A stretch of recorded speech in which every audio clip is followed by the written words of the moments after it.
The train whistle screamed across the hot Kansas air, but Elijah Road did not hear anything except the sound of his own heartbeat. The depot in Avalene was packed with people, horses, wagons, thus rising with every heavy step. Yet stood frozen as if the world had stopped spinning. I saw her stepping down from the train with a small carpet bag in her hand, and for a moment I forgot how to breathe. Her name hit him like a punch I never braced for. Marbbeth Lark, the girl who once kissed by a creek in Tennessee when they were only children, the girl never thought they would see again in this lifetime. Now she stood under the holy sun in a cream dress stitched with careful mending, her brows swinging over her shoulder, her soft green eyes searching the crowd. Elijah felt the ground tilt under his boots. He whispered her name before a cold stopped himself. Marbbeth, Sai turned. Confusion crossed her face first, then surprise, and then a shadow of something deeper. When Sai spoke his name, it felt like someone pushed open a door I kept shut for 18 years. Elijah, good. He took a slow step forward, the gravel crunching under him. I can't believe it. What are you doing here? Her eyes dropped for a moment as if she feared saying the words out loud. I came to meet my husband. The world around Elijah blurred. The shouts, the wagons, the train hissing steam. It had faded in the ringing silence. You regret? He answered another. Sai said softly. A widow very outside the Dodge City. He asked 2 young daughters. He sent for a maid order breeder. Elijah stared at her. The girl once promise on her forehead was now standing in Kansas to marry a stranger. His throat tightened. You come all the way from Tennessee. He said for this. There was nothing left for me back home. Sai said. My father passed. The house was taken. He had no way forward. She said it without checking. But Elijah saw the weight it cost her. Before he could speak again, a voice called from across the platform. You Marbbeth Lark. A lean man in a brown vest stood there beside a wagon. 2 little girls peeked shyly over the back rail. Marbbeth squared her shoulders like she had practiced it in a mirror. She lifted her bag and stepped toward him. Elijah watched her move away. Something twisting inside him so that he thought it might break his ribs. He remembered everything at once. The way she settled by the creek. The way she held his hand when her mother died. The way she kissed him and ran away because she was too shy to look back. Now she climbed into a wagon with a man who hardly smiled. The wagon rolled off the depot, leaving Elijah standing alone with a storm raging inside him. That night, he could not sleep.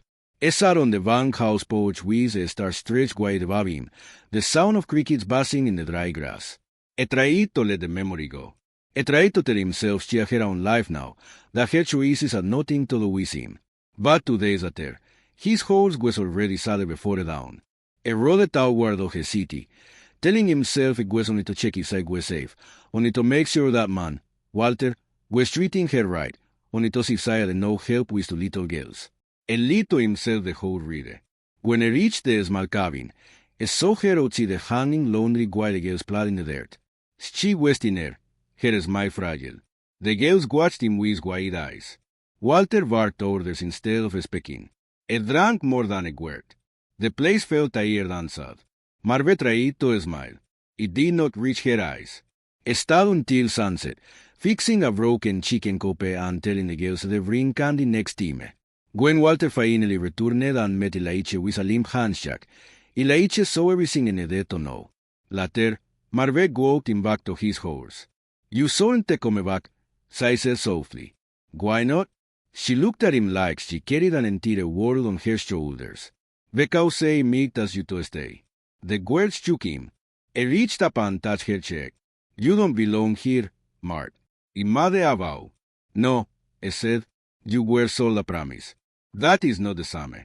She looked like she might cry, but she didn't. Good night, Elijah. Good. She walked back toward the dim cabin, her figure lit only by the moon. I watched her go with a pain I could not name. The next time I returned, it was because I heard Walter stumble into town drunk again. Elijah phoned him past Uncle Ben the saloon. I left him there and rode straight to the cabin. Marbbeth opened the door with a lamp in her hand, fire in her eyes. Are you all right? Elijah asked. I barred the door, she whispered. The girls are asleep. Can I come in? He asked. She nodded. The cabin was small, quiet, and tense. She set the lamp down and faced him. "You don't know how to live," she said. "You don't have it all, told her. I take you." She looked up, tears gathering. "And the girls?" "I take them, too." "Why are you doing this?" I asked. I reached for her hand. "Because I never stopped thinking about you. Because you were my first kiss and I think I want to be your last." She kissed him slow and trembling, and it felt like something meant to happen.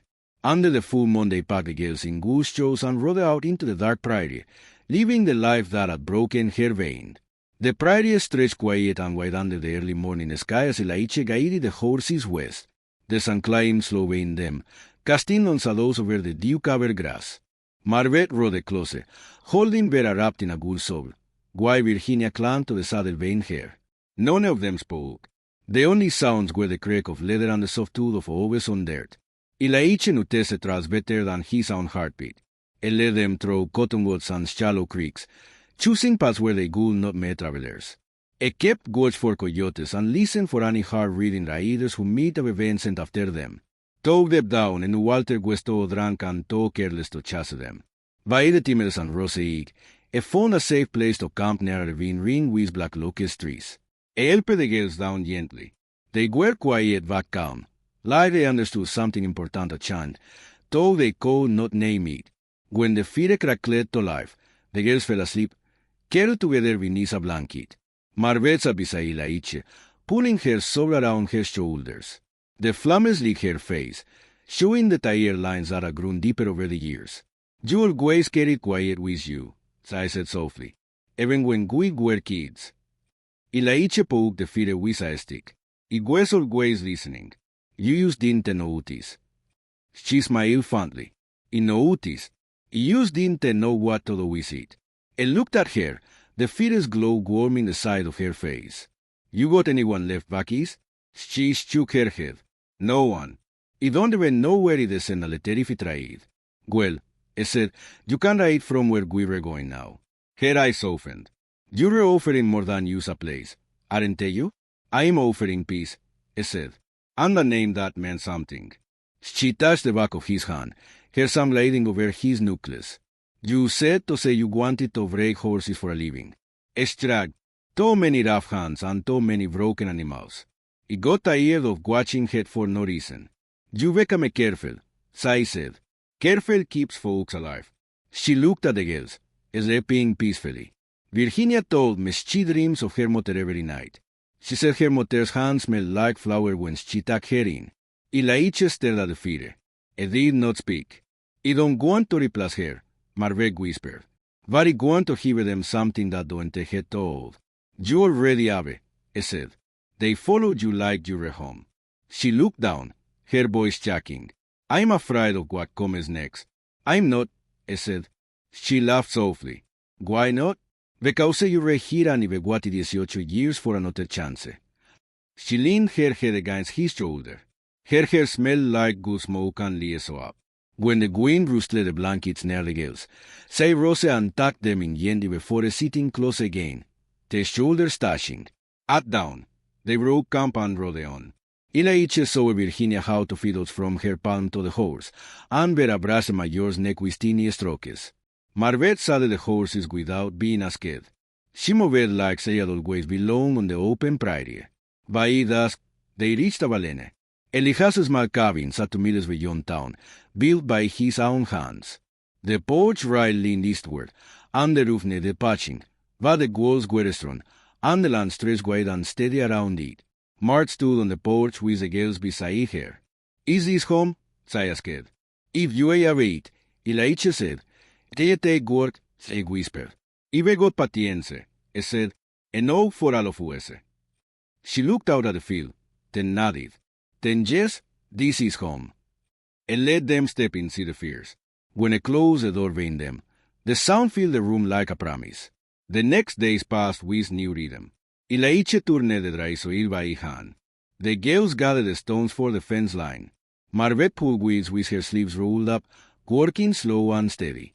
The girls slept soundly through the night now. No fear, no shouting, no heavy boots stamping in latte oars. Elaiche watched Mark in the fields. She moved with quiet strength. There was something healing in the way she worked the land, like she was stitching her life back together with every pull of a weed and every lifted stone. One afternoon, wind rolled across the prairie. Ilaiche paused and looked up at the sky. "Will get rain tonight," he said. Marbbeth stepped beside him, passing her hands from the porch. "You always know before it happens. There talks if you listen," he said. She looked at him for a long moment. "You ever think about leaving Kansas?" "I did once," he said. "Thought about going north. But something about flatland keeps a man honest. You said to dream of rivers," she said softly. "Places where frogs sang at night. We've got crickets," he said. "That's close enough." She smiled at that. A real smile. One had not seen since Tennessee. That night, rain tapped soft at the windows while they slept. Marbbeth stood near the fire drying her hair. Ilaiche handed her a warm tin cup of coffee. "You ever think of going back?" She asked quietly. "To Tennessee. There is nothing there for me," he said. "There was one thing," she whispered. "You. And now the grow roots here if you let me." He reached for her hand. He already did. The next morning brought a soft frost, and the cabin smelled of good smoke and warm breath. Ilaiche watched Marbbeth move around the small kitchen, and something settled him like a stone sinking into calm water. The life never thought the day was slowly unfolding around him, and every day he found himself wanting more. Winter settled over Kansas with a quiet guard, lying frost along the porch railings and turning the fields silver at dawn. Ilaiche rose early each morning, his breath hanging in the cold air. But now life felt different. There were small boots by the door. There were soft voices in the next room. There was worms waiting for him that had never known before. Marbbeth moved through the cabin like she had always belonged there. She mended clothes, kept a small layer on the table, and taught the girls how to revile and plead. Virginia wrote her name with careful strokes. Vera sorted beans into cheap mugs and giggled when she dropped one. Ilaiche fixed the barn shutters. It chopped good. It patched the roof after the fierce snow. But the most important work was done quietly without words. In the way it watched Marbbeth breathe easier each day. In the way the girls laughed now, loud and free. In the way the cabin felt full every night. One evening after the sky turned purple with early winter dusk, Ilaiche came in and see the whisk on his coat. He found Marbbeth standing near the window, her fingers resting lightly on the frosty glass. "You thinking about something?" he asked. She turned with a faraway look in her eyes. "I had a dream last night," she said. "My mother was humming while she mended seats. I haven't heard that sound in years." Ilaiche listened quietly. "She never lived past 40, Marbbeth said softly. Sometimes I wonder if she wished for more than chores and long days." "You've got her hands," Ilaiche said. "Steady ones." Marbbeth looked toward the girls. "I want them to remember light, not sadness. I want music in this house one day. We can get a fiddle," Ilaiche said. She blinked in surprise. "You play?" "No," he said, "but I learn. Or you can teach me."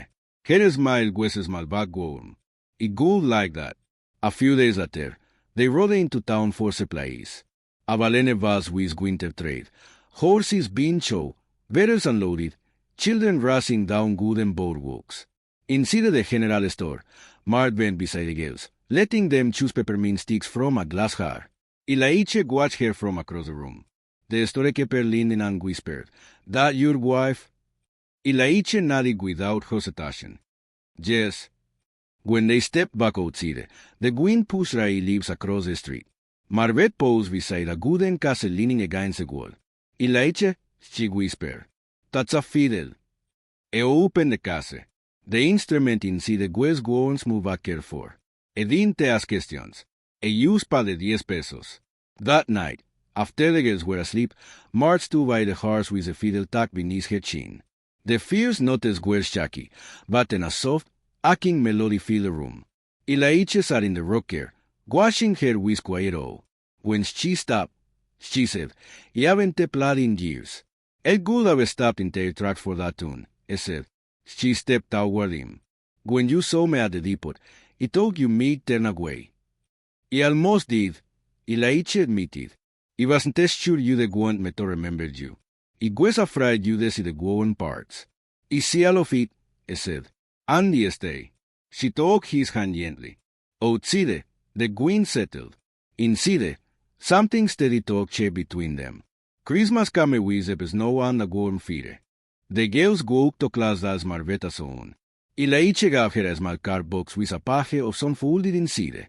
She touched the paper like it was the most precious thing she owned. That evening, I laiche pulled her closer beside the fire. I want to make it official, I said. Not for show, for us. You man Mary? I asked. I do. She touched the ring and carried on a leather cord around his neck. I want that, too. They married in February in a clearing by the barn. Neighbors brought food and warm wishes. Virginia wore a crown of cedar. Vera dropped buttons instead of pedals. Marbbeth spoke her vows with a steady voice. I laiche held her hand like it was a promise I wanted of a lifetime to keep. Spring brought green to the fields and violets along the creek. The girls planted marrows. I laiche built a bench near the fence. In the quiet evenings they sat together watching the sky shift to indigo. Then one warm night in May, Marge stepped onto the porch barefoot. I laiche looked up from trimming a lantern wick. You tired? Asked. She shook her head. Not tired, useful. She took his hand and placed it gently against her belly. We neither noter cradle come winter. I laiche did not speak right away. A youth wrapped his arms around her, holding the life growing between them as if it were the most fragile thing in the world. In the months that followed, peace settled over their land. Marbbeth taught children under the cottonwood trees. I laiche repaired fences and planted wheat. The girls grew strong and sure. They added a new room before the snow returned. And when their son was born on a wild winter night, I laiche never left her side. They made him Caleb. Years passed, steady and full. The orchard took root. The cabin stayed warm. The schoolhouse Marbbeth started becoming known for kindness and learning. Every night Marbbeth lay side by side, her head beneath his chin, his hand on her back, breathing in the quiet they had built together. Neither spoke much about the day at the depot anymore, but both knew that the moment she turned and saw her stepping off that train had changed every part of the life they now live. It had led them home.